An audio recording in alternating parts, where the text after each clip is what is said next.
저는 미국의 이제 대학교를 문화인류학을 졸업을 하고 미국에 있는 캘리포니아 탈버 신학 대학원을 졸업하고 91년도에 목사 안수를 받았습니다. 저 사진을 보면 저도 젊었을 때가 있었다는 걸 좀 강조하고 싶고요. 92년도에 얼바인에 위치한 베델 교회로부터 이제 선교사 파송을 받고 저희가 러시아로 이제 파송을 받게 됩니다. CNM의 선교사로 파송을 받게 되는데요. 제가 아마 우리 세 사람 선교 교회는 아마 세 번째 이제 방문하게 됩니다. 우리 권사님을 통해서 이렇게 방문하면서 교회에 참 여러 가지 어려운 소식을 들으면서 참 마음에 아픈 또 참 답답함이 있었습니다. 교회 역사 가운데 또 인류 역사 가운데 끊임없이 하나님의 역사를 방해하고 하나님의 나라가 성장하지 못하고 확대하지 못하도록 확장하지 못하도록 방해하는 어둠의 세력들이 있죠. 결국은 교회는 음부의 권세가 이길 수 없는 주님의 몸된 교회임에도 불구하고 그 교회 외적으로 내적으로 음의 세력들이 늘 있기 때문에 하나님의 교회를 무너뜨리려고 하는 이 어둠의 세력들이 있음을 저희는 늘 지켜보고 있습니다.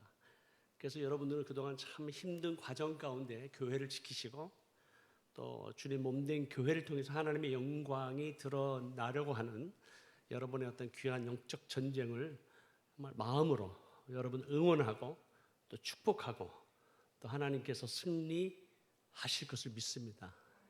그래서 담대하게 주님의 몸된 교회를 지키면서 특별히 이 한국뿐만 아니라 열방을 향한 하나님의 아름다운 뜻과 섭리를 발견하는 은혜와 축복이 있기를 간절히 소원합니다. 이렇게 간단히 좀 소개했고요. 두 아들을 데리고 저희가 간 지역은 러시아 칼미키아라고 하는 소수민족 공화국에서 징기스칸의 후예들이 러시아를 제국을 점령하고 그 땅 가운데 살아가고 몽골 제국이 멸망한 이후에 자신의 땅으로 돌아가지 않는 약 15만 명의 몽골 사람들, 우리와 거의 얼굴이 비슷한 이 15만 명의 몽골 사람들이 남한만한 땅덩어리에 소수민족 공화국을 이루면서 살아가는 전혀 그리스도의 복음을 과거에 듣지 못했던 미전도 종족에게로 저희 가정을 보내시고 그곳에서 복음을 전하게 하시고 교회를 개척하게 하셨습니다.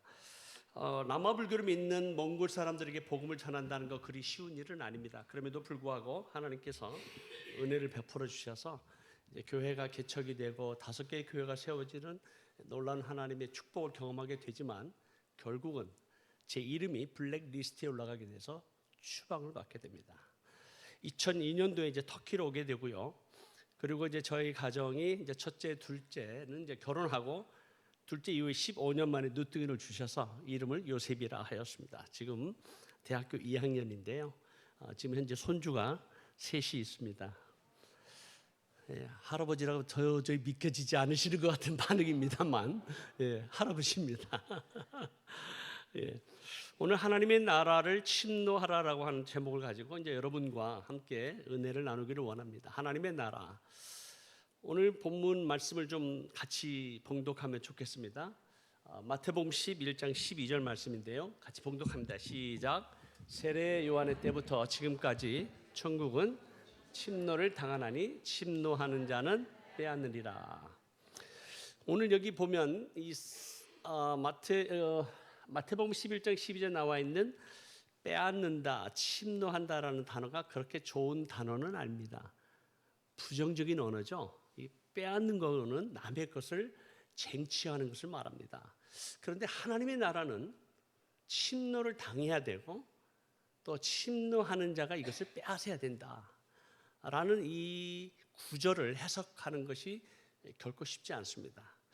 그래서 NIV 성경에서는 이렇게 해석을 하고 있습니다. 세례 요한의 날부터 하나님의 나라는 힘차게 전진하고 있으며 힘이 있는 자가 그 나라를 차지하게 된다. 한번 질문해 볼까요? 하나님의 나라가 이미 임했을까요? 아니면 아직도 임하지 않았을까요? 자, 임했다라고 생각하시는 성도님들 손을 한번 들어보시고요. 하나님의 나라가 임했다. 네, 거의 한 반절. 아직 임하지 않았다 라고 손 들는 분도 계고요. 손 안 드신 분들은 아예 모르겠다. 네, 이제 정도겠죠. 놀라운 사실, 우리 주님께서 뭐라고 말씀하셨냐면, 성령이 임하시고 또 주님이 계실 때 하나님의 나라는 이미 너희 가운데 있다라고 말씀하셨어요. 근데 하나님의 나라가 임했습니다. 그럼에도 불구하고 하나님의 나라의 영광과 존귀와 능력과 권세가 과연 내 삶을 통해서 나타나고 있는가? 교회 가운데 드러나고 있는가? 우리의 공동체 가운데 그 하나님의 나라의 역사, 능력, 권세가 나타나고 있는가에 대해서는 질문이 있습니다. 없는 것 같은 거예요. 하나님의 나라가 정말 존재하고 있는가? 아직도 이 세상은 끊임없는 문제와 갈등과 반목과 전쟁이 끊이지 않는 이 땅 가운데 과연 하나님의 나라가 어디에 있는가라고 하는 질문이 있습니다. 근데 놀랍게도 성경은 우리에게 이미 말하기를, 이미 하나님의 나라가 임하였지만 완성은 되지 않았습니다. 언제 완성이 될까요? 예수 그리스도께서 만왕의 왕으로 만주의 주로 재림하실 때 하나님의 나라는 완성되는 것입니다. 그렇다면 우리는 이미 임한 하나님의 나라와 완성될 하나님의 나라 사이에 살고 있습니다. 제가 이제 베들 교회에서 이제 목사로 이제 부목사로 제가 이제 사역을 할 때 나이 드신, 연세가 드신 이제 우리 장로님들과 이제 권사님들께 그런 질문을 한 적이 있습니다. 장로님, 권사님, 하나님의 나라가 좋습니까? 이 세상이 좋습니까? 라는 질문에 여러분이 뭐라고 대답하시겠어요? 여러분이라면. 네? 하나님의 나라가 좋다고 대답하셔야죠. 네. 이 세상이 좋다고 얘기하면 장로 권사직을 내려놓아야 돼요. 그 하나님의 나라가 좋다라고 말씀하시는 거예요. 그래서 아멘 하시더라고요. 그래서 제가 뭐라고 그랬냐면, 그럼 빨리 가세요. 그랬더니 되게 기분 나빠하시는 거예요. 그 우리 보고 빨리 죽으란 말이냐? 아니, 하나님의 나라가 좋다며요. 하나님의 나라가 좋으면 하나님 아버지가 우리를 사랑하시면 예수 그리스도를 믿자마자 주님의 품으로, 하나님의 나라로, 장차 완성될 그 하나님의 나라로 우리를 데려가시는 것이 좋습니다. 아멘이시죠? 네, 아멘 소리가 되게 적네요. 원하시지 않는 것 같아요. 분명한 것은 하나님이 우리를 사랑하신다면 이 세상을 살아가는 동안 갈등과 때로는 미움과 상처와 아픔과 고통 속에서 살아가는 이 세상 속에서 왜 우리를 이 땅 가운데 숨을 쉬게 하고 손과 두 발을 움직이게 하면서 살아야 될 이유가 무엇이겠느냐라고 하는 겁니다. 결국은 이 하나님의 나라는 임했지만 완성될 그 하나님의 나라의 그 영광과 존귀와 능력과 권세가 음부의 권세가 이길 수 없는 주님 몸된 교회를 통해서 드러나야 되는데, 교회 가운데 분열이 있고 교회 가운데 아픔과 상처가 있고 교회를 통해서 하나님 나라의 영광과 존귀와 능력이 드러나야 되는데 그러지 못하는 우리의 연약함 때문에, 우리의 부족함 때문에, 때로는 우리의 죄악 때문에 하나님의 역사가 나타나지 않는 현실을 우리가 살아가고 있습니다. 그때 하나님이 원하시는 게 뭘까요? 하나님은 온 열방과 모든 민족으로부터 그 영광과 존귀와 찬양과 능력과 권세와 위엄을 나라와 민족을 통해서 받기를 원하시는 하나님 아버지의 꿈이 있는 줄로 믿습니다. 아멘이시죠? 여호와 하나님께서 왜 이스라엘 민족을 택했을까? 왜 택했을까요? 이스라엘 민족을 아브라함을 통해서 하나님, 내가 너로 너의 이름을 장대케 하고 내가 너에게 복을 주고 그리고 너를 통해 모든 민족이 복을 얻을 것이다 라고 약속을 하신 것이 창세기 12장 1절에서 2절 말씀입니다. 그리고 이삭을 통해서, 야곱을 통해서 하나님께서 계속해서 확인해 주시고, 하나님께서 70인으로 시작한 그 히브리 민족이 애굽에서 400년 동안 종살이하면서 200만으로 민족으로 하나님께서 세우시고 모세를 통해서 출애굽하실 때 시내산에서 모세를 통해서 이스라엘 민족에게 뭐를 주시죠? 십계명을 주십니다. 그리고 여러 가지 율법을 주시는데 십계명을 주시기 전에 하나님께서 모세에게 이렇게 말합니다. 내가 너희를 독수리 날개로 업어서 내게로 인도하였음을 너희가 목격하였거니와 너희는 내게 대하여 제사장 나라가 되라 라고 말씀하셨어요. 뭐가 되라고요? 제사장 나라가 되라. 여러분, 제사장은 뭐 하는 걸까요? 네?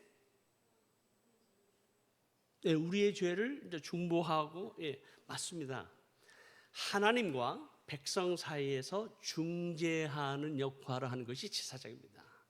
그럼 이스라엘 민족을 제사장 나라로 삼았다는 의미는 어떤 의미일까요? 여호와 하나님과 열방과 모든 민족 사이에서 제사장의 역할을, 특권, 은혜와 축복, 사명을 받았기 때문에 이스라엘 민족을 내가 제사장 나라로 삼았다라고 말씀하십니다. 근데 이스라엘 민족이 이 놀라운 은혜와 축복과 율법과 하나님의 계명을 가진 그 모든 하나님의 나라의 영광과 존귀를 이스라엘 민족 외에 다른 민족을 향해서 그 은혜와 축복을 막 나눠주기 시작하죠. 그것을 선포하기 시작하죠. 그것을 흘러보내기 시작하죠. 아닙니다. 이스라엘 민족이 하나님께 은혜를 받은 그 놀라운 축복과 은혜를 어떻게 해요? 자기들만의 것으로만 삼고 결코 흘러보내지 않습니다. 선민사상에 취해서 제사장 나라로 부른 하나님의 놀라운 은혜와 부르심이 있음에도 불구하고 그 사명을 감당하지 않고 오히려 모든 민족을 향해서 이방인으로 취급을 하고 또 뭐로 취급을 하죠? 개와 돼지처럼 여기기 시작합니다. 자, 이런 민족을 하나님의 거룩한 부르심 앞에 불순종하는 이스라엘 민족을 하나님께서 어떻게 하실까요? 징계하시고 심판하십니다. 그래서 10개 지파로 이루어진 10개의 그 북이스라엘 왕국은 BC 722년에 어디에 의해서 멸망을 당하죠? 아시리아 제국에 의해서 멸망을 당합니다. 전 세계에 흩어져 버려요. 다시는 돌아오지 않습니다. 유다 지파와 베냐민 지파로 이루어졌던 남유다 왕국은 BC 586년에 어디에 의해서? 바벨론 제국에 의해서 멸망을 당합니다. 하지만 유다 지파를 통해서 장차 메시아가 올 것을 하나님께서 예언하셨기 때문에 그 예언을 성취를 위해서 유다 민족을 70년 만에 페르시아의 고레스 왕을 통해서 다시 귀환하는 예루살렘으로 돌아오는 하나님의 역사를 이루시게 됩니다. 그리고 하나님께서 계속해서 말씀해요. 나는 너희 이스라엘 민족의 하나님만이 아니라 온 열방과 모든 민족의 하나님이다 라는 것을 계속해서 말씀해 주세요. 그럼에도 불구하고 깨닫지 못하는 거예요. 왜요? 자신들의 관습, 습관, 민족 사관에 완전히 갇혀 있기 때문에 열방을 보지 못하는 거예요. 그래서 하나님께서 계속해서 말씀하시는데 깨닫지 못하니까 마지막 선지자 누굽니까? 말라기 선지자를 통해서 예언하시고 세례 요한이 올 때까지 몇 년을 하나님께서 침묵하시죠? 400년을 침묵하십니다. 자, 제가 질문 한번 해볼까요? 하나님이 우리를 더 사랑할까요? 우리가 하나님을 더 사랑할까요? 아멘이시죠? 우리는 별로 하나님 사랑하지 않습니다. 솔직히. 예, 좀 부담스럽죠. 예, 말씀하시고 면 좀 도망가고 싶고 숨고 싶어. 때로는 죄를 범할 때마다 하나님을 만나기 싶어 하지 않는 사람들입니다. 우리가 하나님을 사랑한다 고백하지만 말로만 사랑하지 정말 하나님을 사랑하지 않습니다. 그러나 하나님은 그 아들 예수 그리스도를 주시기까지 우리를 사랑하셨어요. 자, 하나님이 우리를 사랑하고 하신다면 누가 더 대화를 하고 싶어 하실까요? 그렇죠? 부부싸움 하면 더 사랑하는 사람이 더 대화하고 싶은 거예요. 예. 못 견디는 거죠. 예. 하나님께서 얼마나 우리와 대화하고 싶어 하시겠습니까? 그러나 하나님이 400년 동안 침묵하셨다. 하나님의 입장에서 생각하면 참 하나님이 답답하셨을 것 같아요. 사랑하는 백성을 향해서, 나라와 민족을 향해서 하나님이 침묵하신 겁니다. 그 하나님의 침묵 속에는 여러 가지 많은 의미가 있죠. 오늘날 우리가 하나님의 은혜를 받았고 우리를 향해서 예수 그리스도 믿는 자들에게 하나님의 자녀가 되는 권세를 주시고, 이제 예수 그리스도를 통해서 믿는 자들에게 너희는 택하신 족속이요 왕 같은 제사장들이요 거룩한 나라요 하나님의 소유된 백성이다. 새로운 chosen people, 그리스도인으로 하여금 하나님 나라의 왕 같은 제사장으로 삼아 주셨다라는 그 이유는, 우리를 사랑하시면 하나님의 나라를 속히 데려가기를 원하시지만 이 땅에서 하나님 나라의 백성을 통해서 과거의 이스라엘 민족이 가졌던 그 은혜와 축복이 예수 그리스도 믿는 성도, 곧 뭐예요? 교회를 통해서, 우리를 통해서 하나님의 영광과 존귀와 능력과 권세가 드러나기를 원하시고, 그 하나님의 나라를 계속해서 확장하기를 원하시고, 그리고 땅끝까지 이 그리스도의 복음, 하나님 나라의 복음이 전하도록 교회를 세우시고 우리를 불러주신 줄로 믿습니다. 이것이 우리의 아이덴티티예요. 그래서 교회 이름이 뭡니까? 새 사람 교회라고 하지 않고 새 사람 선교교회예요. 선교교회예요. 그 선교교회는 뭐예요? 처음부터 존재의 이유와 목적이 선교예요. 근데 선교를 하지 않으면, 복음을 전하지 않으면 하나님의 뭐가? 징계와 심판이 임하는 거예요. 그 사명 감당하지 않으면 개인과 가정과 공동체는 하나님의 심판이 임합니다. 이거 두려운 거예요. 이건 제 얘기가 아니라 성경의 진리가 그렇습니다. 하나님께서 택하시고 약속하신, 언약도 세우신 이스라엘 민족도 하나님은 버리셨어요. 물론 나중에 다시 하나님께서 그 약속 때문에 회복을 시키시지만, 그 명령에 불순종한 이스라엘 민족과 유대인들은 역사를 통해서 처절하게 징계를 당하고 심판을 당합니다. 하나님께서 우리 한국 교회에게 주신 놀라운 은혜와 축복이 있습니다. 제가 이제 한국을 떠난 지 46년이 되었거든요. 제가 80년에 저희 홀 어머니와 함께 미국으로 이민을 갔을 때는 정말 못 살아서, 그리고 3남 3녀 가운데 막내였기 때문에 한국에서 더 이상 공부할 수 있는 상황이 되지 않았어요. 그래서 미국으로 이민을 갔습니다. 나그네의 삶이죠. 이민 가서 저희 어머니 참 고생, 영어도 잘 못하시는 어머니께서 조그마한 기프트샵에서 정말 고생을 하셨어요. 저희 아버님은 어느 교육대학의 학장님으로 또 총장으로 사역을 하시다가 일찍 돌아가셨어요. 그러니까 모든 가게가 다 무너지잖아요. 이 가장이 무너지면은 그 모든 집안이 다 무너지는 것이 옛날에 그랬던 것 같아요. 그래서 더 이상 교육을 받을 수 없었던 저의 상황 가운데서 미국으로 이민자로 살아갔을 때, 이민자의 삶의 목적이 뭘까요? 잘 살기 위해서예요. 행복하게 살기 위해서예요. 그리고 뭔가 안정되고 뭔가 좀 떳떳하게 살고 싶은 그러한 목적으로 이민자로 오는 수많은 한국 사람들이 있습니다. 이런 이민자의 나그네의 삶을 살아가면서 결국은 이 세상에서 떳떳하고 잘 살고 영향력 있고 부자로 좀 편안하게 살고 싶은 인간의 욕심, 그런 바람이 있지요. 그러나 제가 13대째 예수 그리스도 믿는 집안에서 태어나지만 주님을 개인적으로 인격적으로 만나지 못했습니다. 제가 대학 1학년 때 주님을 인격적으로 만난 이후에 저의 삶이 변화가 되기 시작하고 하나님 나라의 가치관을 소유하게 되면서 이 세상에서 주는 가치관과 하나님 나라에서 우리에게 허락하신 그 가치관을 비교할 때 이거는 잠시요 있다가 없어지는 것들이지만 하나님의 나라의 가치는 영원한 것이잖아요. 그렇기 때문에 우리가 하나님 나라에 대한 그 비전, 하나님 나라를 리얼리티로 현실적으로 그것이 우리의 삶 가운데 임하였다라면 이 세상으로부터 우리는 자유함을 얻을 수 있고요. 하나님의 나라의 영광과 존귀함을 경험했더라면 우리는 이 세상의 가치를 추구하지 않고 하나님 나라의 영광과 능력을 우리의 삶 가운데 계속해서 누리고 있다면 우리는 장차 이 말 완성된 하나님의 나라를 바라보면서 소망하면서 살아갈 것입니다.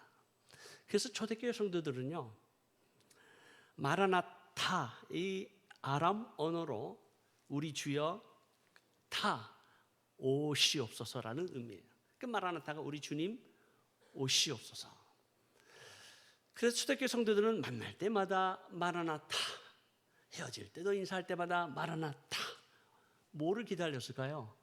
하나님 나라의 완성을 기다렸던 거죠. 그 하나님의 나라가 완성되기를 사모하면서 기다리는데 주님이 안 오시는 거예요. 왜요? 분명히 주님께서 내가 속히 오리라 말씀하셨고 이 시대가 지나가기 전에 내가 오리라 말씀하신 주님이 더디 오시니까 아마 사도 베드로도 굉장히 헷갈렸던 것 같아요. 아니, 우리 주님 오신다고 그랬는데 오늘 말씀 가운데서 변화산에서 하나는 예수님을 위해서, 하나는 모세를 위해서, 하나는 엘리야를 위해서 이 초막을 내가 짓고 살고 싶은 그 간절함이 이 베드로 마음 가운데 얼마나 간절했겠어요. 그래서 주님 오실 줄 알았어요. 그리고 주님 오실 때 그 이 말 징조에 대해서 말씀하셨잖아요. 우리 주님께서 감난산에 앉으셔 제자들이 나와 종용이 물어봅니다. 주님, 이 세상의 종말에 어떤 사건이 일어나겠습니까? 도대체 주님 오실 때 어떤 징조가 일어나겠습니까? 라고 물어볼 때 나의 이름으로 수많은 적그리스도와 거짓 선지자들이 일어날 것이고 처처의 기근과 지진이 일어날 것이고 난리와 전쟁의 소문을 너희가 듣게 될 것이고 모든 사람들의 사랑이 식어져 가는데 마태복음 24장 14절에 뭐라고 말씀하냐? 이 천국 복음이 모든 민족에게 증언되기 위하여 온 세상에 전파되리니 그제야 끝이 오리라. 언제 종말이 온다고요? 이 세상의 모든 민족이 예수 그리스도를 믿으면입니까? 믿으면이에요? 아니에요. 예수 그리스도를 믿고 안 믿고는 하나님의 절대 주권에 달린 것이요, 그들의 선택에 달린 거예요. 우리의 책임은 뭡니까? 하나님 나라의 복음을 모든 민족에게 증언되도록 온 세상에 전파하는 것이 우리와 교회의 부르심이요 사명인 줄로 믿습니다. 그럼 끝이 오는 거예요. 근데 주님이 안 오시는 거예요. 그럼 안 오시는 이유가 뭔가? 아직까지 땅끝까지 복음이 전파되지 않았다라는 거예요. 초대교회 성도들은 사도 바울조차도 내가 로마에 가서 여러분들이 나를 축복해 줘서 그리고 내가 서바나까지 가기를 원합니다 라고 로마에 있는 교회들에게 편지합니다. 그때 당시에 서바나는 땅끝이라고 생각했어요. 로마 제국의 땅끝이 서바나였어요. 오늘날이 어디죠? 스페인입니다.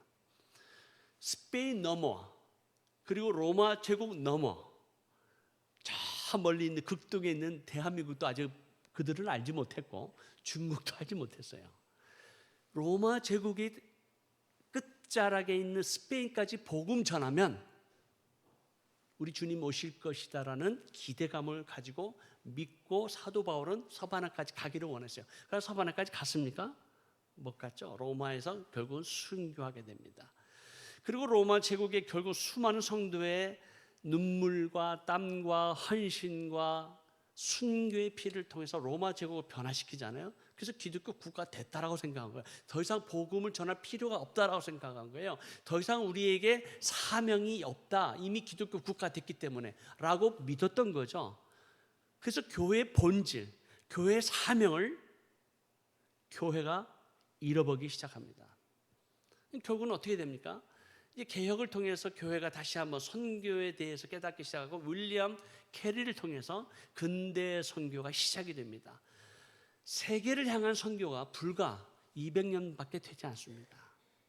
그럼에도 불구하고 하나님께서 한국 교회를 축복하시고 이 땅에 와서 수많은 미국, 영국 선교사들이 와서 얼마나 많은 헌신, 삶을 드리고 자신의 젊음을 드리고 그리고 이 조선 땅에 와서 희생하면서 복음을 전하고 선교의 사역을 한 것을 우리는 너무나도 잘 알고 있습니다.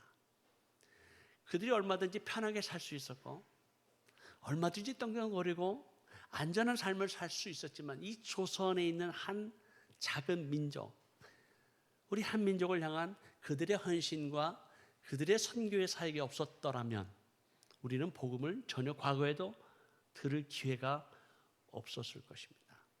마찬가지로 하나님께서 지금 놀라운 하나님의 이 한국 땅의 교회에 은혜를 주시고 축복을 주셨어요.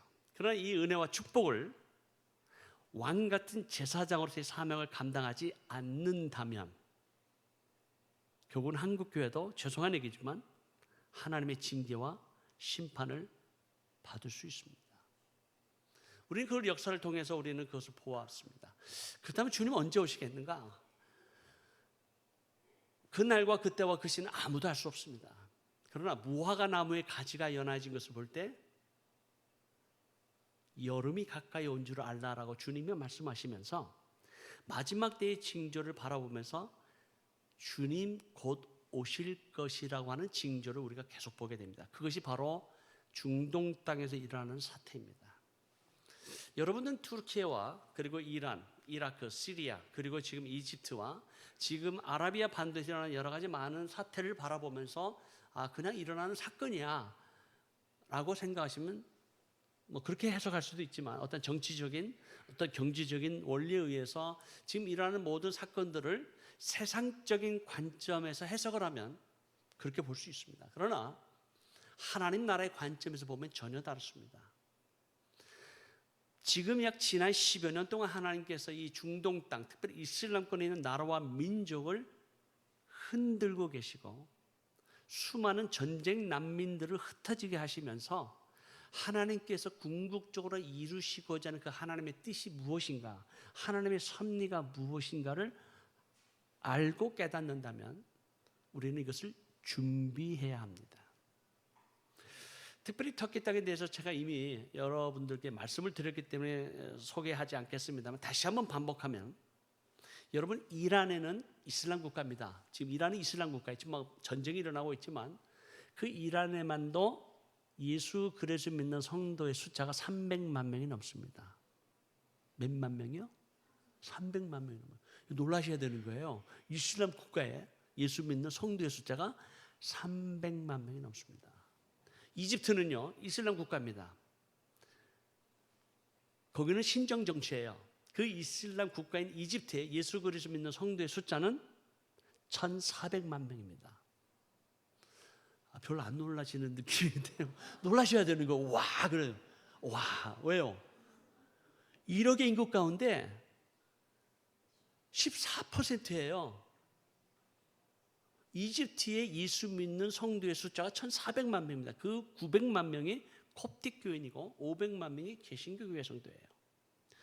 콥틱 교인은 2000년 동안 수많은 핍박과 고난 속에서도 믿음을 지켜온 사람입니다. 물론 여러 가지 신학적인 이슈는 있지만 마가가 알렉산드리아에 가서 복음을 전하고 순교하고 그 복음을 받아들이고 지금 2000년 동안 복음을 지키고 교회를 지킨 콥틱 교회가 있습니다.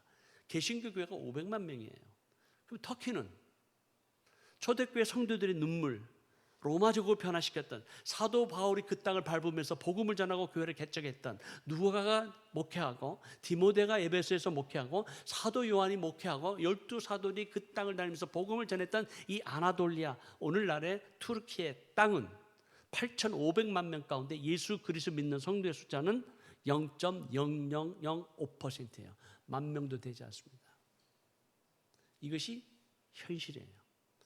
자, 왜 이렇게 이 터키 땅이 영적으로 황폐하게 됐나?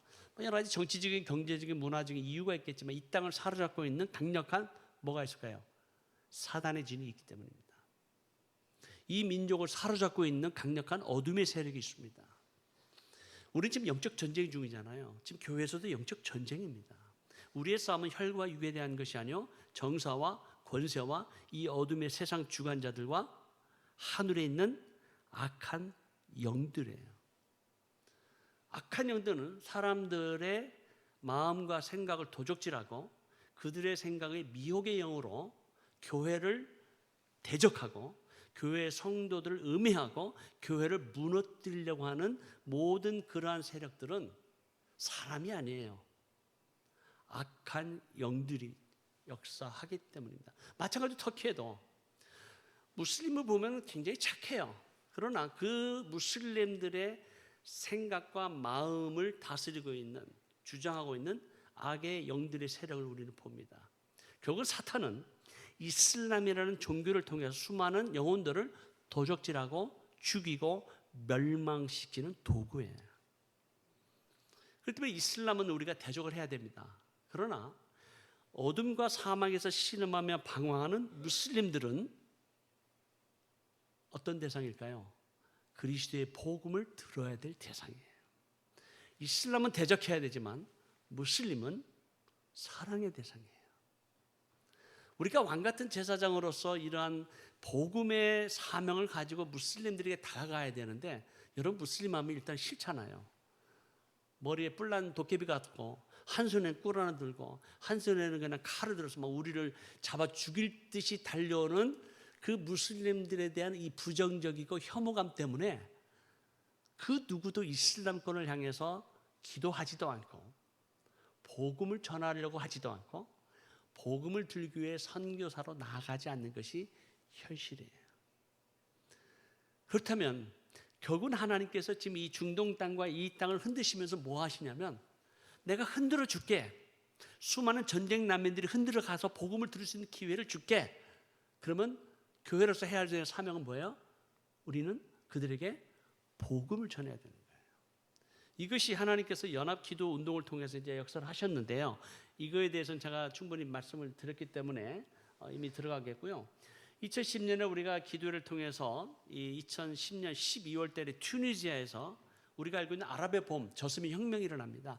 튀니지아의 한 젊은이의 죽음이 독재를 항거하는 자유민주화의 물결이 일어나면서 튀니지아의 독재 정권이 무너지고 리비아, 이집트, 시리아, 예멘이 전쟁으로 들어갑니다. 그래서 그때 당시 많은 사람들이 와, 아랍의 봄이 왔다라고 좋아했는데 아랍의 봄이 온 게 아니라 아랍의 겨울이 오게 되죠. 그래서 2014년에 IS가 등장하면서 이 IS로 인해서 이라크와 시리아에 있는 수많은 전쟁 난민들이 전 세계로 흩어지는데요. 여러분 놀라지 마세요. 시리아에서만 1,100만 명의 전쟁 난민이 쏟아져 들어옵니다. 인구의 50% 이상이에요. 이라크로, 레바논으로, 요르단으로, 이집트로, 저희가 살고 있었던 터키로, 그리고 터키를 지나서 150만 명의 난민들이 유럽으로 건너가게 됩니다. 수많은 전쟁 난민들이 이리 건너와 우리를 도우라라고 하는 수많은 그들의 외침, 부르짖음이 있음에도 불구하고 사실 우리는 관심이 없습니다. 현장에서 사역했던 저희 선교사들도 솔직히 관심이 없었어요. 왜냐하면 난민은 우리의 사역이 아니다라고 생각하는 거죠. 그리고 언어가 달라요. 우린 터키 말을 하지만 시리아에서 이라크에서 넘어온 사람들은 쿠르드 민족이나 아랍 민족인데 아랍 언어를 쓰기 때문에 저희들하고는 소통이 되지 않아요. 민족이 달라요. 나라가 달라요. 더군다나 탈레반 정권에서 도망 나온 수많은 아프간 난민들과 이란의 어떤 이슬람 정권에서 고난당하는 수많은 기독교인들이 터키로 넘어와서 그들이 하고 있는 모든 것들을 보면은 언어가 달라요. 페르시아어예요. 그래서 난민 사역은 우리의 사역이 아니다라고 거절을 하게 됩니다. 수많은 난민들의 아픔을 보고 눈물을 보지만 난민은 유엔도 해결할 수 없고 한 나라도 해결할 수 없는 이 난민의 문제를 우리가 어떻게 해결하겠느냐. 이거는 몇몇 선교사들이 해결할 수 있는 것이 아니다라고 접게 됩니다. 근데 문제는 2015년 이 한 어린아이의 죽음이 전 세계적인 충격을 주게 됩니다. 3살 된 아일란 쿠르디라는 한 어린아이가 5살 된 형과 부모와 함께 구명보트에 구명조끼도 끼지 않고 바로 눈에 보이는 그리스 섬으로 넘어가다가 파도에서 뒤집어져서 아버지만 살고 다 죽습니다. 그때 파도에 이렇게 실려 넘어온 한 어린아이의 죽음이 전 세계적으로 난민에 대한 관심을 불러일으킵니다. 그래서 하나님께 저희들에게 하신 말씀이 있었어요. 내가 배고플 때, 목마를 때, 아플 때, 헐벗었을 때, 옥에 갇혔을 때 지극히 작은 자 한 사람에게 한 것이 내게 한 것이다. 하나님, 우리는 난민의 문제를 해결할 수가 없어요. 그때 하나님께서 주신 마음은 내가 언제 너희들 보고 난민의 문제를 해결하라고 그랬느냐. 내가 원하는 것은 잃어버린 한 영혼을 섬기라고 보냈다. 참 이것을 깨닫기까지는 참 시간이 좀 걸렸습니다. 왜냐하면 우리는 감히 이 문제를 해결할 수 없다라고 늘 거절했는데, 하나님이 원하셨던 것은 한 영혼을 향한 아버지의 마음을 갖도록 우리를 부르신다라는 것을 깨닫게 됩니다. 그러면서 우리가 많은 난민들을 만났습니다. 레바논, 요르단, 이라크, 시리아, 터키, 이집트, 그리스에 있는 수많은 난민들을 만나면서 그들의 아픔과 눈물이 하나님의 아버지의 아픔이요, 하나님 아버지의 눈물인 것을 깨닫게 됩니다. 그리고 이들로 하여금 이슬람 체제가 무너지니까 복음을 들을 수 있는 기회를 준 거예요. 우리는 이들을 개종시켜서 하나님의 나라로 올 수 있다면 뭐 할렐루야지만, 하나님께서 우리에게 맡겨주신 사명은 뭐냐면 우리는 그들에게 복음을 전파하라고 우리를 부르신 거예요. 예수 믿고 안 믿고는 뭐예요? 하나님의 절대 주권에 달린 것이고 그들이 선택에 달렸어요. 우리의 책임은 뭐예요? 복음을 전하는 거예요. 마태복음 24장 14절에 말씀대로 이 천국 복음이 모든 민족에게 증언되게 하여 온 세상에 전파되리니, 이거는 수동형이에요. 전파될 수밖에 없어요. 전파되리니 뭐예요? 그 다음에 끝이 온다. 하나님의 나라가 완성된다. 우리 주님이 오신다라는 거예요. 마라나타 아멘 주 예수여 오시옵소서. 아멘이시죠? 그래서 성령이, 주님께서 뭐라고 말씀하면 이 11 제자에게, 그리고 그들을 따르는 70여 제자에게 주님께서 계속 말씀해요. 나는 너희를 선택한 것은 유대 민족만을 위해서 내가 너희를 부른 게 아니야. 그래서 마태복음 28장 19절에 보면 뭐예요? 그러므로 너희는 가서 모든 민족으로 제자를 삼아 아버지와 아들과 성령의 이름을 세례주고 내가 너에게 분부한 모든 것을 뭐예요? 가르쳐 지키게 하라라 말이죠. 그때 하나님께서 유대인이었던 그들에게 가라, 그리고 유대 민족을 제자로 삼아라, 이렇게 말씀하신 게 아니에요. 모든 민족을 제자로 삼아. 그럼 유대인들이 이걸 알고 있었을까요? 깨달았을까요? 천만의 말씀이에요. 유대인의 관습, 유대인의 사고방식, 유대인의 전통, 자기들이 선민민족이라고 하는 그러한 사상에 사로잡힌 유대인들은 베드로조차도 이방인을 향해서 하나님 나라의 복음을 전하는 것을 두려워했어요. 순종하지 않았어요. 여러분, 베드로는 3,000명이 회개하는 놀라운 역사도 일어났고, 설교할 때 5,000명이 회개하고 날마다 구원 얻는 그리스도인의 제자를 삼으시고, 예수 그리스도의 이름으로 선포할 때 안진뱅이가 일어나는 역사, 죽은 자도 살리는 역사. 그러면 베드로가 성령 충만하지 못했습니까? 성령 충만했죠. 그러나 그런 베드로도 하나님 아버지의 뜻, 하나님 아버지의 계획을 깨닫지 못합니다. 언제 깨닫죠? 언제 깨닫습니까? 베드로가 고넬료의 사건을 통해서 깨닫는 거예요. 아니, 마가의 다락방에서 임하신 하나님의 영, 거룩한 영이 어떻게 개나 돼지보다도 못한 이방인들, 그것도 우리가 적으로 생각하는 로마의 백부장인 고넬료 집과 그 하수인들이 모인 이곳에 하나님의 영이 어떻게 임할 수 있느냐, 깜짝 놀라는 거예요. 베드로조차도 그가 성령 충만했지만 하나님 아버지의 뜻을 제대로 이해했다? 이해하지 못했습니다. 순종했다? 순종하지 못했어요. 오늘 한국 교회가 우리에게 주신 놀라운 은혜와 축복을 경험하고 있습니다. 또 한국 경제, 또 한국 K-팝, K-푸드, K-뷰티, 여러분 중동 지역에 가면요, 여러분 깜짝 놀랍니다. 제가 이라크의 어느 한 시골에 갔는데요, 거기 한 초등학교를 방문했습니다.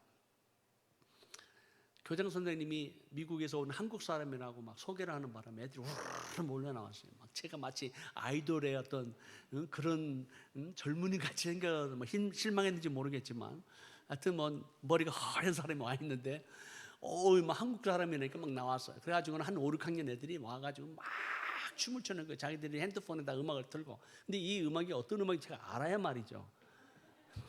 열심히 춤을 추는데 그 음악이 모른다는 사실에 대해서 애들이 더 충격을 받아요. 저 사람 진짜 한국 사람 맞아? 그 춤이 뭐였냐면 블랙핑크의 노래였습니다. 세상에, 그 이라크의 시골, 쿠르드 민족에 사는 아주 시골에 초등학교 아이들이 블랙핑크의 노래를 틀고 춤을 추고 있더라고요. 여러분 터키 가면 한국 사람 무조건 형제 국가에서 와서 환영을 받습니다. 그만큼 이 터키 나라의 참 또 중동 지역의 한국 문화, 한국 음식, 한국의 어떤 그 뷰티 뭐 이런 모든 것들이 굉장한 영향력을 주는 때가 과거에 없었었습니다. 그러면 왜 이런 일들을 우리에게 허락하셨을까? 돈 많이 벌으라고요? 한국 나라 더 잘 살라고요? 잘 사는 거 보니까 한국이 훨씬 더 잘 살아요. 뭐. 이거 더 이상 어떻게 더 잘 살겠습니까? 그 이유는 선한 영향력을 통해서 우리에게 복음을 전할 기회를 주셨다라는 거죠. 그렇기 때문에 우리가 이런 그 난민들을 향한 한국 사람이 갖고 있는 이 정체성이 이들에게는 굉장히 마음이 따뜻하게 다가가요. 한국 사람이면 무조건 환영합니다. 그 여러분들은 가서 내가 한국 사람이다만 해도 여러분을 좋아하는 거예요. 사랑하는 거예요. 좋아하는 거예요. 형제국가에서 와 좋아하는 거예요. 모든 중동 사람이 다 그렇습니다. 그렇다면 이들에게 정말 복음이 전해져야 되는데 하나님께서 놀라운 역사로 꿈과 계시를 통해서 수많은 무슬림들이 예수 믿고 돌아옵니다. 돌아오는 정도가 아니라 저희가 시리아 난민 가운데 예수 공동체가 한 30개가 세워지는데요. 터키 땅에 저희가 이분들을 모시고 수양회를 했습니다. 지도자를 모시고 한 30명이 모였는데 이분들은 이제 수양회를 하면서 막 30대 초반에 대학 나온 아주 똑똑한 젊은이들이고 무슬림 백그라운드를 가진 그리스도인들입니다. 우리는 그들을 향해서 MBB라고 불러요. 무슬림 백그라운드 빌리버. 그 MBB 출신들인데요. 이 출신들이 30대 젊은이인데 막 복음에 대해서 막 열정을 가지고 잔뜩이 나라와 민족을 향한 막 그리스도의 복음을 전하는 공동체가 막 세워지는 거예요. 저희가 그들을 통해서 받는 은혜와 축복이 대단합니다. 그리고 이제 수양회를 통해서 우리가 위로하고 격려하는데 저와 저 동료 선교사를 나오게 하다니 봉투를 하나 주는 거예요. 그 봉투에 뭐라고 적혔냐면 Syrian offerings for church planting. 난민이 저희에게 교회 개척 기금을 준 거예요. 헌금을 한 거예요. 그게 약 234달러 정도였는데 여러분 그 당시 난민은 하루에 1달러를 벌을 때였습니다. 이 헌금을 받을 때 너무 감사했지만 굉장히 부끄러웠습니다. 왜냐하면 우리는 줄 수 있는 존재고 나눌 수 있다라고 생각하잖아요. 가진 자입니다. 근데 난민이 저에게 헌금한 거예요. 그걸 경험했을 때 오히려 하나님은 연약한 자를 들어서 강한 자를 부끄럽게 하시고 없는 자를 들어서 있는 자를 부끄럽게 하시는 하나님이세요. 선교의 역사는 가진 자, 권력을 누리는 자, 그런 자들을 통해서 하나님이 역사하지 않습니다. 연약한 자를 통해서, 없는 자를 통해서, 가난한 자를 통해서 하나님의 영광을 받으시고 하나님의 역사를 이루시는 것을 우리는 터키와 중동 땅에서 지켜보고 있습니다. 그러면서 이제 교회 개척 운동이 시작이 되는데요. 이 교회 개척 운동을 통해서 수많은 세우시는 하나님의 사람들을 보면서 이 하나님의 사람들이 IS가 등장하기 전과 후가 달라요. 터키는 이 81개의 주가 남북한 합친 거의 4배입니다. 굉장히 큰 땅이에요. 과거에는 오스만 제국은 전 세계를 지배할 정도로 몽골 제국 다음으로 큰 제국이었습니다. 그러니까 이들이 오스만 투르크 민족에 대한 그 자부심은요 하늘을 찌르고 그 교만이 우리가 상상을 초월하는 정도입니다. 그 투르크 민족이 1차 세계대전을 통해서 독일과 함께하면서 멸망을 했거든요. 그리고 전쟁에 들어가서 그 독립전쟁을 통해서 차지한 땅이 오늘날 남북한 합친 거의 4배예요. 그런데 2013년에는 81개 주 가운데 이 검은색 단 한 명의 예수 믿는 사람도 교회도 없었습니다. 저희 선교사들의 꿈이 하나 있는 거예요. 저희들의 꿈은 뭐냐면 모든 교회와 더불어서 터키의 모든 주에 단 한 개의 교회라도 개척하자. 이게 꿈이에요. 근데 47개의 프로빈스에 단 한 개의 교회도 개척하지 못했습니다. 그런데 하나님께서 2024년, 지금 2026년은 10개로 줄어들었습니다. 이런 역사가 어떻게 일어나는가? 누구에 의해서? 흩어지는 전쟁, 난민을 통해서 하나님께서 역사하시는 거예요. 선교의 주인은 누구십니까? 선교사요? 교회요? 하나님이십니다. 아멘이시죠? 그래서 하나님께서 저희와 함께 동역하는 현지 사역자들은 89가족입니다. 그 가운데 이제 터키 교회 개척자들, 시리안 난민, 이라크 난민, 이란 난민, 아프간 난민, 그리고 가난한 나라이지만은 복음을 전하기 위해서 이 땅에 와서 수고하는 이집트와 아르메니아, 남아공, 나이지리아, 코트디부아르 이런 선교사들이 저희와 함께 동역하는데요. 저 개인하고 사역하는 게 아니라 저희 모든 선교사님들과 함께 연합으로 이 사역을 이루어 가고 있습니다. 그래서 저희가 재작년에 우리가 이제 터키에서 사역하는 현지 사역자 수양회와 그리고 작년에 쿠샤다스에서 저희가 수양회를 했습니다. 시간이 갔기 때문에 10분만 남았기 때문에 이것은 다 제가 지나가고요. 작년 10월 달에 제 아내가 하나님의 부르심을 받았습니다. 37년의 이제 결혼 생활을 통해서 제 아내가 이제 하나님의 부르심을 받았는데요. 2008년도에 식도암 3기로 큰 수술을 했습니다. 그때 제 아내가 기도하더라고요. 그때 이제 늦둥이가 2살이었거든요. 그래서 하나님 앞에 기도하기를 하나님 15년만 더 살게 해주세요.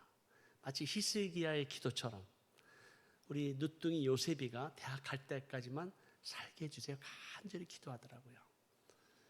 그래서 하나님께서 저희 가정을 긍휼히 여기시고 제 아내의 참 그 간절한 기도를 하나님께 들어주셔서 15년을 살게 해주십니다. 그래서 2023년 정확하게 생일 그 다음 날 쓰러져요. 정확하게 15년 살게 해주셨습니다. 식도암 수술을 했기 때문에 이제 그 식도의 80%와 위에 3분의 1을 다 잘라냈습니다. 그래서 먹지도 마시지도 못하는 굉장히 어려운 순간들을 15년을 지나게 됨에도 불구하고 그래도 건강하게 잘 지냈어요. 그런데 식도와 기도에 구멍이 난 것을 모르고 그 구멍을 통해서 담즙과 위산이 올라와서 폐에 다 퍼지게 됩니다. 폐가 다 망가졌어요. 그래서 에멀전시로 의식을 잃어버리고 ICU, 인텐시브 케어 유닛에 들어갔을 때 의사들도 포기했습니다. 더 이상 가망이 없다. 그래서 저희 아이들과 손주들 다 불러모고 의식이 없는 할머니와 엄마에게 마지막 인사를 합니다. 그리고 제가 섬기던 교회에 담임 목사님을 오시게 해서 임종 예배를 준비합니다. 목사님, 이제는 마지막입니다. 기도해 주시고 예배 드려주시고 임종 예배를 봐주십시오. 그래서 목회자들과 함께 오셨어요. 근데 그 담임 목사님께서 임종 예배를 안 봐주시고 기도하시더니 아직은 때가 아닌 것 같다. 이상한 말을 하시고 그런 기도만 해주시고 가셨어요. 그래서 좀 황당하잖아요. 우리 임종 예배를 봐야 되는데. 이제. 그래서 기도만 하고 가시면서 이게 뭔가. 그날 밤새도록 기도하면서 하나님 15년 살게 해주신 것도 너무 감사한데 조금만 더 살게 해주실 수 없을까요? 좀 깨어날 수 없을까요? 마지막이라도 좀 사랑을 좀 고백하고 그동안 수고했던 아내에게 고맙다라고도 얘기하고 싶은데 얘기할 기회가 없었던 거예요. 그 다음날 제 아내가 깨어나더라고요. 그리고 ICU에 70일을 있게 됩니다. 그러고 나서 그 과정을 통해서 결국은 회복이 되고 1년 10개월을 더 살게 하면서 이 과정이 어떤 순간이었냐면 여러분 참 이해하기 쉽지 않으시겠지만 저는 이제 미국 교단 소속이고 선교사로서 러시아를 갔을 때 저희 선교 교단의 방침이 러시아의 험한 지역에 할 때 아이들이 교육을 할 수 있는 상황이 아니었어요. 그래서 초등학교 1학년 때부터 고등학교 졸업할 때까지 독일에 있는 선교사 자녀학교로 보낼 수밖에 없었습니다. 저희는 아이들을 초등학교 1학년 6살 때부터 졸업할 때까지 1년에 3번밖에 보지 못했어요. 봄방학, 여름방학, 겨울방학 때.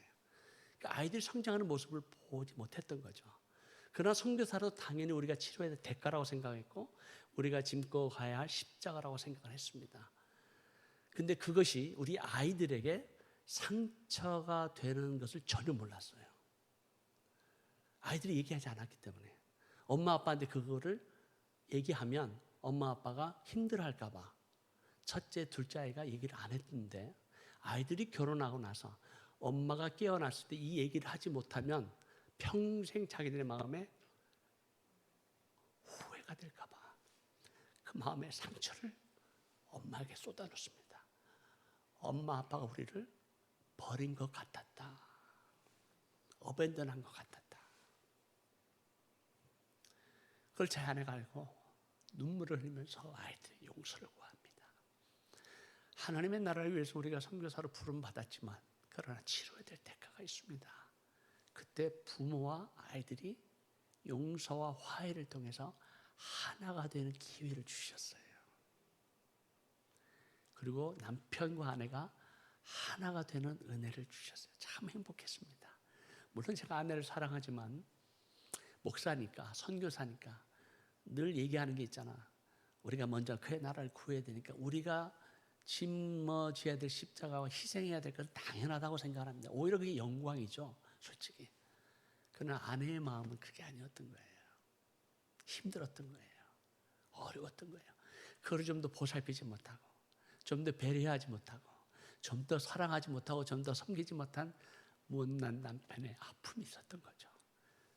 그래서 1년 10개월 동안 아내에게 용서를 구하고 아내와 하나가 되는 은혜를 주십니다. 그리고 지난 10월 26일 날 호흡기를 떼었을 때, 산소 호흡기를 떼었을 때 이 세상의 가장 아름다운 모습으로, 이 세상의 가장 행복한 모습으로 30분 만에 하나님께서 데려가시더라고요. 저는 이 과정을 통해서 하나님께서 제 아내의 아픔과 고통을 통해서 많은 분들이 기도해 주시면서 이슬람권을 위한, 영혼들을 위한 기도의 역사로 하나님께서 승화시켜 주셨습니다. 아내가 꼭 하고 싶었던 소원 중에 하나가 2027년 비투엔에 함께 건강한 모습으로 참석하는 것이었습니다. 비록 제 아내는 참석할 수 없고 하늘나라에서 같이 동참하겠지만 Blessings to Nations라고 하는 이 사역을 왜 해야 되는가? 2010년에 27개국에서 약 1900명의 기도의 용사들이 터키 에베소에 와서 우리가 기도했습니다. 그때 하늘을 가르고 땅을 가르는 하나님의 놀라운 역사를 경험하게 하셨습니다. 그리고 17년 만에 하나님께서 터키 개신교 교회 협의회가 우리를 다시 초청하기 시작했습니다. 그리고 세계에 있는 모든 중보 기도자들을 초청합니다. 이 땅의 영적인 황무함을 보시고 제발 함께 와서 기도해 주십시오. 이 땅에 영적 돌파가 일어나고 이 땅의 저주와 이 땅의 반목과 전쟁이 끊이지 않은 이 중동 땅에 하나님의 샬롬이 임하도록, 그리고 민족 간의 나라 간의 용서와 화해를 통해서 그리스도 안에서 하나가 될 수 있도록 세계에 있는 기독교인들이 우리를 와서 도와주시고 함께 기도해 달라고 초청하고 있습니다. 그래서 그 사역을 저희가 반응해서 함께 전 세계적인 네트워킹을 통해서 이 사역을 준비하고 있습니다. 첫 번째는 우리가 영적 돌파만이 아니라 참 이 땅을 향한 블레싱, 축복을 하자. 그리고 서로를 향한 반목과 갈등과 증오와 전쟁이 아니라 그리스도의 복음 안에서만 해결할 수 있는 용서와 화해를 통한 하나됨을 선포하자. 그리고 어렵게 이슬람교에서 복음 전하고 교회를 개척하는 우리 현지 교회 개척자들과 성도들을 위로하고 격려하자.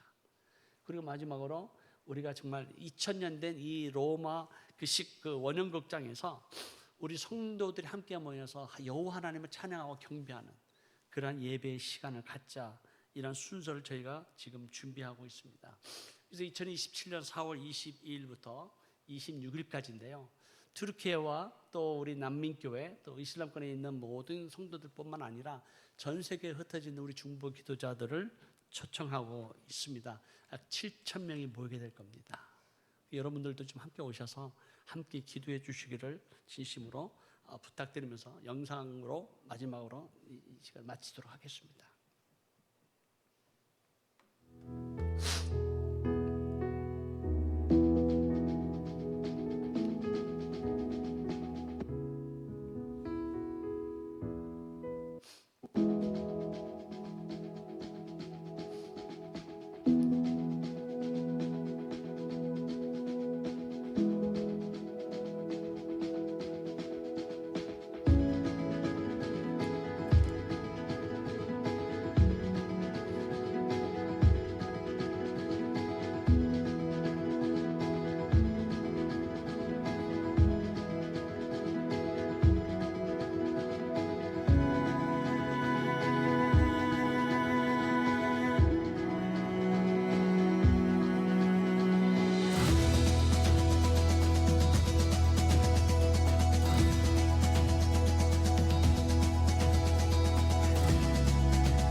2027년 이 B2N Blessings to Nations는 하나의 우리가 이벤트를 하려고 하지 않습니다. 이 땅에 와서 함께 기도함으로 영적인 대추수를 저희가 준비하고 있고요.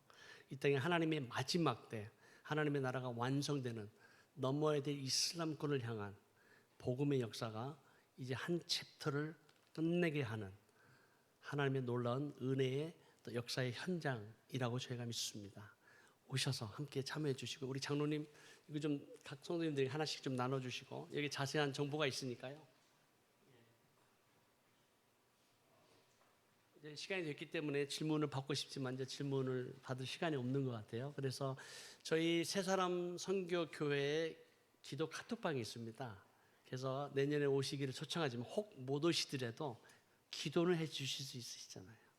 그래서 여러분 원하시면 우리 목사님이나 또 우리 장로님께 여쭤보시면 내가 그 기도방으로 들어가겠다 하면 여러분을 그 기도방으로 초청하겠습니다. 그래서 매주 토요일마다 현장에서 일어난 선교 소식과 기도 제목을 나누고 있습니다. 그래서 받으시고 함께 기도해 주시면 1년 동안 우리의 기도가 쌓여져서 하나님 보좌 앞에 금향로에 그 기도가 쌓여지고 천사를 통해서 명하실 때 그 땅 가운데 우레와 큰 음성과 지진이 일어날 것을 믿습니다. 하나님께서 행하실 것을 믿습니다. 모든 영광 하나님께 올려드립니다. 기도하겠습니다. 하나님 아버지 감사합니다. 오늘 이 시간 우리 새사람 선교 교회를 통해 하나님 영광, 존귀, 능력, 위엄 받으시옵소서. 이 땅에 세우신 교회의 본질의 목적, 사명을 깨닫게 하시고 하나님 우리가 그 은혜와 축복을 흘러보내게 하시고 하나님 지금까지 우리 개인과 가정과 교회 주신 이 아름다운 축복을 계속해서 열방을 향해서 모든 민족을 향해서 흘러보내는 은혜와 축복의 통로가 되게 해 주옵소서. 이 교회를 무너뜨리는 모든 음의 세력과 악한 영의 세력을 이 시간 예수 그리스도의 이름으로 묵습니다. 모든 그들을 주님 제거하시고 하나님의 영광의 능력이 성령의 역사가 드러나게 하셔서 이 교회를 보존케 하시고 보호하시고 그리스도의 보혈로 덮어주시고 천군 천사로 인도하시고 역사에 주시옵소서. 모든 영광을 여호와 하나님께 올려드리며 예수 그리스도의 이름으로 간절히 기도하옵나이다. 아멘. 모든 영광 하나님께 올려드립니다. 감사합니다.